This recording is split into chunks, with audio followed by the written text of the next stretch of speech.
Hi, I'm Brother Jake. Now, obviously Mormonism is super awesome and everything, but some of you might be wondering, aren't there a bunch of branches of Mormonism? How can you know which branch of Mormonism is the one true church? But don't worry about it. Figuring that out is super easy. Let me explain.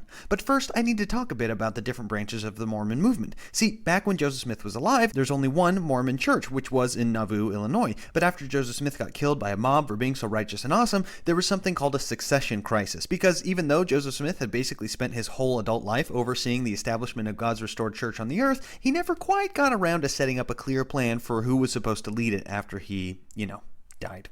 Anyway, during the succession crisis, there were several people who claimed to be the rightful successor to Joseph Smith. Actually, there were really three main guys: James Strang, Sidney Rigdon, and Brigham Young. Now, at the time of Joseph Smith's death, James Strang was actually pretty new to the church. He wasn't even part of the main governing body of the Quorum of 12 Apostles or anything. But after Joseph Smith died, Strang started telling people that he was getting revelations that he was supposed to be the prophet. And he had this handwritten letter from Joseph Smith that said he was supposed to be the new prophet, called a letter of appointment.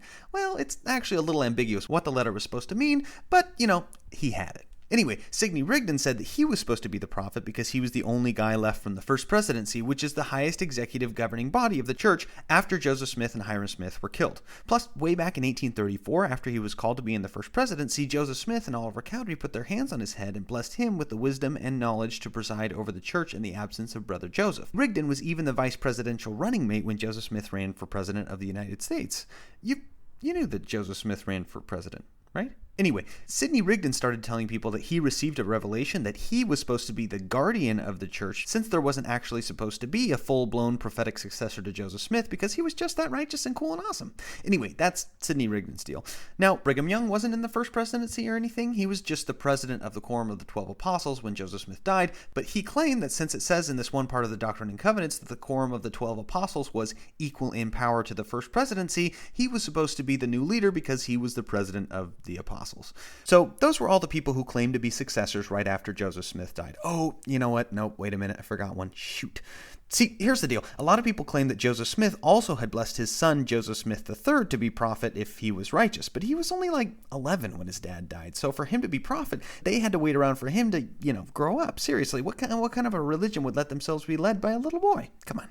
Anyway, because of all the people saying that they were the really real person who was supposed to be in charge, the existing church membership started to break up based on who they believed to be the true successor. The people who were down with James Strang spun off and started the Church of Jesus Christ of Latter-day Saints, which is currently headquartered in Wisconsin. But to avoid any confusion, because they kind of stole our name, we'll just call them the Strangites. The people who believed that Sidney Rigdon was their guy took off to Pennsylvania and started the Church of Jesus Christ, but we'll just call them Rigdonites, because, confusion. But after a while, Sidney Rigdon tried to restart the United Order. Remember the totally not socialist economic structure of collective labor and capital ownership that I talked about in the tithing video? Which kind of pissed some people off, so most of them broke off from the Rigdonites and became the Bickertonites. The people who were behind Joseph Smith III, like Joseph Smith's wife, his first wife, Emma, stuck around Nauvoo and started the Reformed Church of Jesus Christ of Latter-day Saints, or RLDS, which changed its name to Community of Christ in 2001. Oh, but then there was this other church that broke off from the Community of Christ pretty recently when they started doing stuff like letting women get the priesthood and stopping having prophets that were literal descendants of Joseph Smith, and they tried to bring back the good old days by starting the Remnant Church of Jesus Christ of Latter-day Saints, so now they're the RLDS.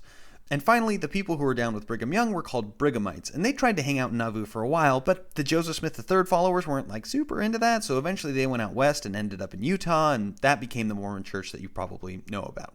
So that's where the main branches of Mormonism come from. Well, most of them. There were actually quite a few branches that didn't spring out of the succession crisis directly at all, like the Hendrickites. See, back in 1844, not all Mormons lived in Nauvoo. There were a few other congregations in Illinois and Indiana. So when Joseph Smith died and everyone started splitting up, these other congregations just kind of got left, I guess. Anyway, eventually in 1863, a guy named Granville Hendrick got all the, orphan churches together and started the Church of Christ, but these days most people call them the Temple Lot Church since they ended up moving to Independence, Missouri and buying the plot of land where Joseph Smith prophesied that the temple for the New Jerusalem would be built. Oh, and then there's the Cutlerites, which were started by this guy named Alphaeus Cutler, who originally went with the Brighamites, but then got super bummed when they hadn't finished the temple while they were in Nauvoo, so he started his own group in Independence, Missouri. Actually, there were a lot of spin-offs from the Brighamites now that I think about it, but that's mostly because of polygamy. See, when Joseph Smith died and the whole succession crisis happened, it was right after he started telling people that God wanted them to restore polygamy, and it was kind of a big issue. There are a lot of Mormons that weren't, super into the idea, and pretty much all the people claiming to be the next prophet, except for Brigham Young, were saying that the whole polygamy thing was a mistake, which is why the Brighamites were pretty much the only branch of Mormonism that kept practicing it. Well, right up until 1890 when, like I've talked about in an earlier video, through no outside pressure whatsoever and completely of our own free will, we decided that God did not want us to practice polygamy anymore. But the thing is, that kind of made some of the other Brighamites mad since they were super into the whole polygamy thing. So starting in the 1920s, some groups started spinning off from the main Brighamite Utah branch, the Church of Jesus Christ of Latter-day Saints, and forming their own groups so they could still practice polygamy. So like the Fundamentalist Church of Jesus Christ of Latter-day Saints, or FLDS, and the Apostolic United Brethren, and the Kingston group. So yeah, those are the branches of Mormonism. Now, at this point, some of you might be thinking, but even if Joseph Smith was totally legit and Mormonism really is the restoration of God's one true church on earth, how can you really know which one is the real one, since most of the branches think that they're the only ones that'll get you into super VIP heaven? But seriously, that's easy. You just have to look at the branch that most closely follows the gospel truths that Joseph Smith restored, like believing in scriptures like the Book of Mormon. Well, you know what? The Book of Mormon isn't a good example because pretty much all the branches believe in it. Or the Doctrine and Covenant. And no, Doctrine and Covenants isn't great either because most of them believe in it in some form as well. Or the Pearl of Great Price. Ooh, the Pearl of Great Price, which includes stuff like the totally legit and not suspiciously anachronistic at all Book of Abraham, but some of the other branches reject it. So, that bumps out a few right there. And like I've mentioned before, you also need to have a belief in a prophet and continuing revelation. I mean, sure, that doesn't really narrow it down much either, since belief in prophetic leadership is pretty common among the branches of Mormonism. In fact, James Strang was pretty adamant about being a prophet, even going so far as to produce another book of scripture called the Vori Record, allegedly from metal plates just like the Book of Mormon, and ended up getting a lot of prominent followers of Joseph Smith, like witnesses of the Book of Mormon, to say that he was legit.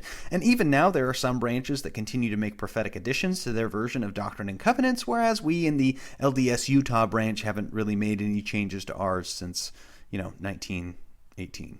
But it's not just belief in prophets. You also have to have the right name. And just like it says in Doctrine and Covenants, the name should be the Church of Jesus Christ of Latter-day Saints. I mean, sure, there are other branches that technically have that name too, but they don't have, like a hyphen.